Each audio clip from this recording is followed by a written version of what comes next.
नाम डॉक्टर साधना है और मैं क्लिनिक करती हूँ, बच्चों की असेसमेंट करती हूँ। इसके अलावा बड़ों की भी असेसमेंट करते हैं, जिससे हमें ये पता चलता है कि कोई भी बंदा वो मतवाज़न ग़िज़ा इस्तेमाल कर रहा है या नहीं कर रहा।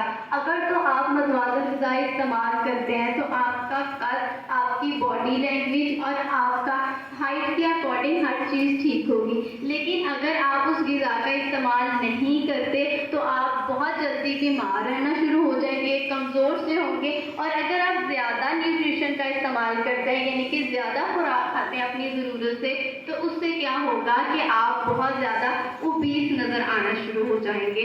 आज के कैंप का भी यही मकसद था कि आप स्टूडेंट्स को असेस किया जाए कि आप अपनी बॉडी के अकॉर्डिंग अपनी ग़िज़ा ले रहे हैं या नहीं ले रहे। जैसे कि कुछ मुतवाज़न ग़िज़ा के साथ आप ज़रूरी है कि आप उठते कब हैं।